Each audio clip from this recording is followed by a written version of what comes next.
Hello art students. So I've got my elements example here once again. As you can see, I have finished the line example, the shape, the color, the value, and the space examples are completely finished. Form, I've still got to do my cylinder and my cube in terms of shading the same way I did on the cone with my little light source here. I am going to go ahead and make that light source a little more visible to you.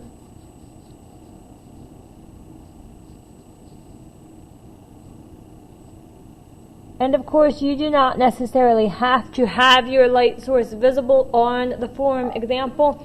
I just find that it's very helpful because it reminds you that the light source is basically what makes the form have its shading and depth and whatnot where it needs to be. So what I want to do with this video is just show you a little bit about doing the wood grain on the background of my texture area. So I've already drawn my lines. I just made little hash marks at the top and the bottom of that page. They were every ½ inch. I'm going to zoom in a little bit here so you can see things a bit better, because we are focusing only on this particular square. So I've already drawn my hash marks at the top and the bottom to make nice vertical planks, kind of like how wood would be. And then I've divided some of those planks with a horizontal line as if they were like on a wooden floor where you've got the two boards that meet, and then they've got the little nails or the screws that hold them into place. So what I'm going to do now, because I do want to use Sharpie for this example, is I'm just going to go over those lines with a brown Sharpie.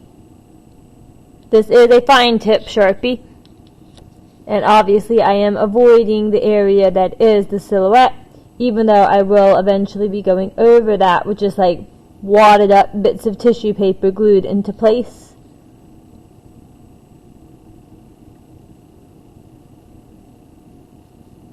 That way I've got a real texture from the tissue paper and then an implied texture from what I'm doing now with my wood grain.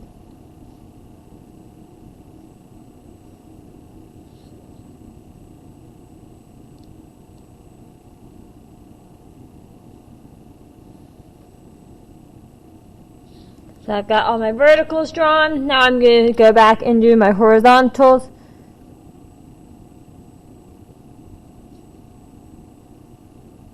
Now obviously, if you choose to do wood grain, you do not have to use Sharpie. You could use paint, you could use pen, you could use pencil, you could use a combination of things.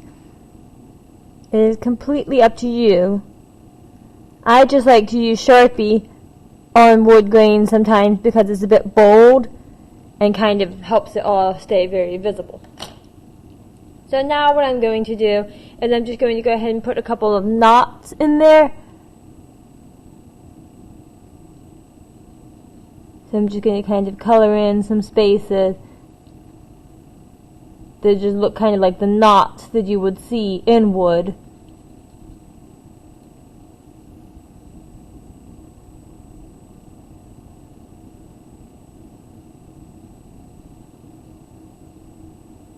And one thing that can be very beneficial, which is what I'm doing right now, is having a reference image in front of you. I know you guys cannot see my reference image, but I can, and it's very helpful because even though we are familiar with what wood looks like, being able to look at an example will help us make it more believable.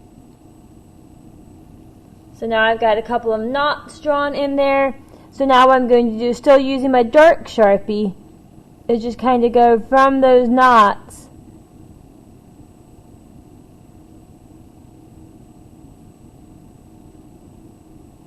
So I'm kind of echoing the shape of the knots, and then I'm just adding sort of the lines of the wood grain there. I'm going to do the same thing on all of the knot areas. Sometimes they might be a bit thicker and thinner, kind of like how this one's going to be. But notice that I'm keeping my pen moving vertically when I do that type of shading so that it mimics the wood grain more.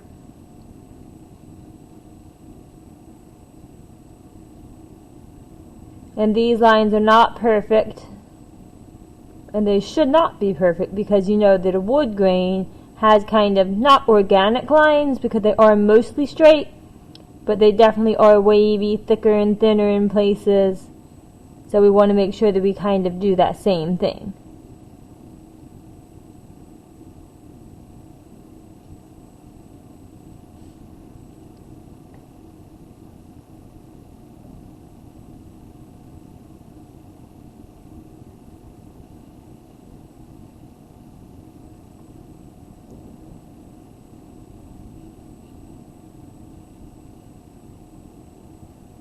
So here, just kind of finishing up with those lines.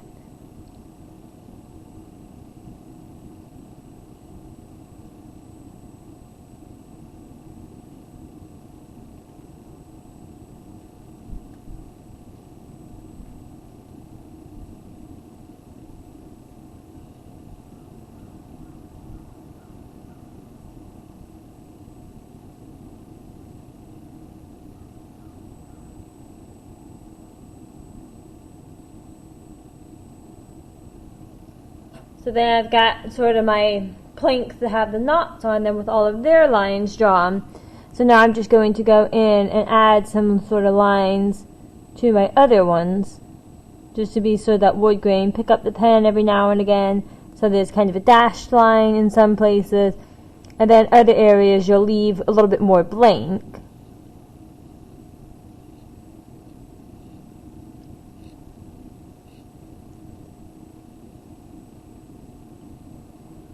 And if you would prefer to outline your planks with a black Sharpie at the beginning so that these lines don't confuse you, that's perfectly fine. Once again, there's no just one right or wrong way to do any of these techniques. It's one of the most important things that I need you guys to make sure that you are able to understand this year. Just because I am showing you a certain way of doing something does not mean that it is the only way to do that thing.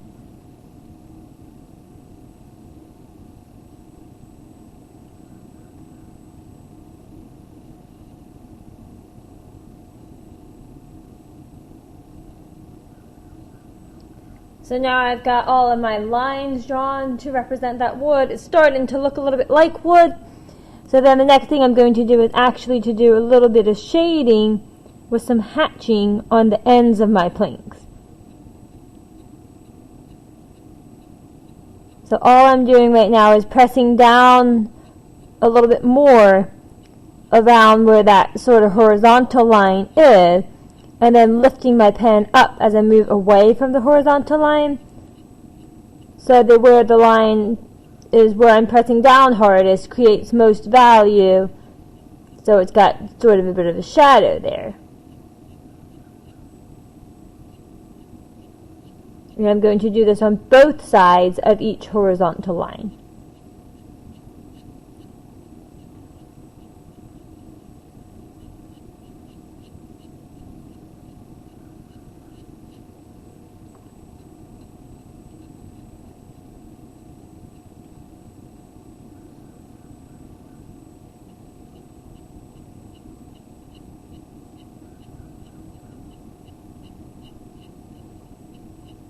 I am going to leave a little bit of a gap in between the darkest parts on both the top and the bottom half, because looking at my reference image, there's a little bit of not even reflected light so much as a bit of shine there on the end of each plank.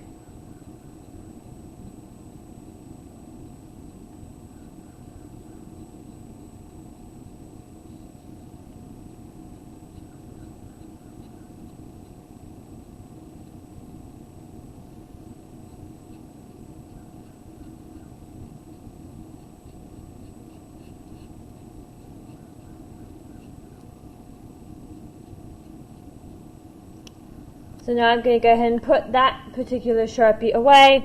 And one thing that would be really helpful is if you have a lighter brown Sharpie that is also fine tip like that, it can be very helpful to kind of go over and add more lines with that lighter brown as well. So right now what I'm going to do is grab a lighter thicker brown,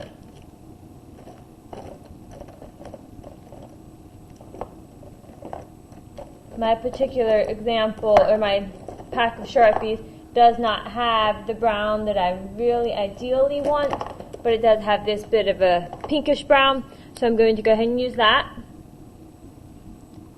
And all I'm going to do is just kind of go directly on top of all the Sharpie that I've already done, leaving some areas kind of white.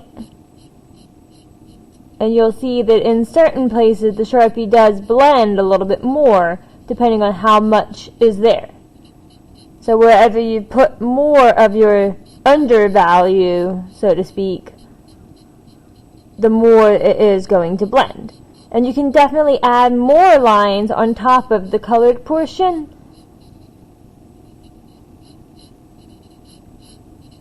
You could use more than one type of brown. You could use more of a color and do colored wood. Completely up to you. And once again, you don't even have to do wood in your texture section. That's just one very recognizable implied texture, which is why I've chosen to do the demo on it.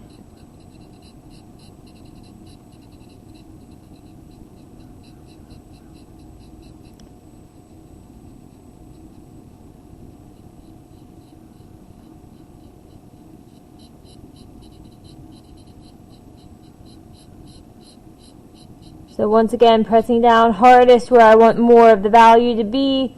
Wherever I want it to be lighter, I'm just not going to press down as much, kind of like you're just skimming the surface of the paper with the Sharpie.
So you will notice also that when you do multiple layers with the Sharpie, like if I were to go back into some of these areas that are already dry from this lighter color, that second layer will make it a little bit darker there. So if you don't have a variety of Sharpies, but you do want to have a little bit more variety of value, just do multiple layers.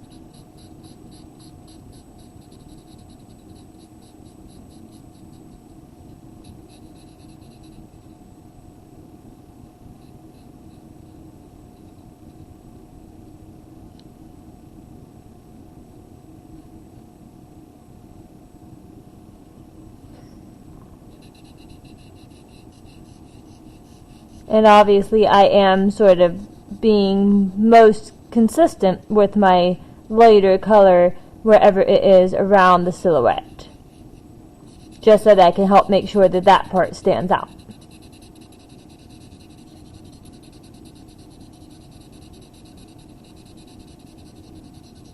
Now I'm not too worried about like coloring perfectly like I would in more of a shape example, because the texture of the Sharpie being a bit drier versus overlapping and that kind of thing is actually going to help enhance the texture of the wood grain, as long as I make sure that I'm using my Sharpie in the same direction that the wood grain would be going.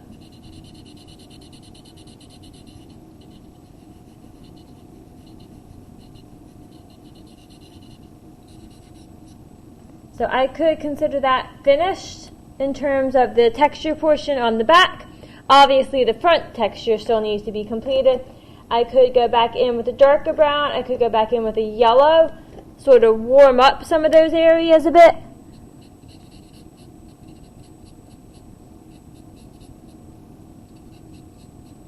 And then if I feel like that's too yellow and I don't love how yellow it is, I can just go directly back over that with my sort of more muted color. And then you can see that that kind of dulls it down a little bit, increases the shadow, plus the Sharpies kind of blend together a little bit to create another shade of brown.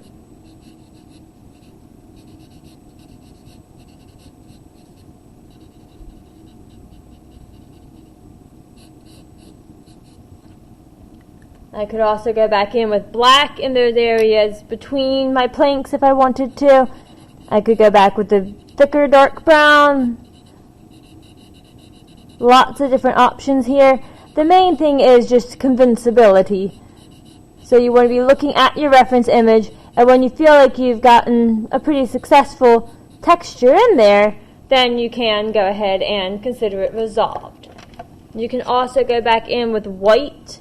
Like if you have a white pen and just want to bring back some of those sort of scratchy highlights.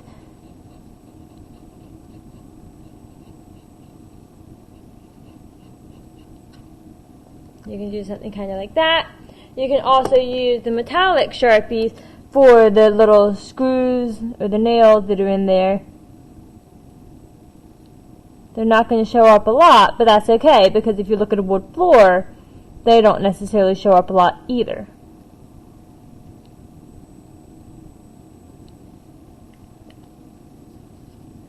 So that is just one example of doing an implied texture. So it's not got any actual texture to the touch, but it has the appearance of a very familiar texture.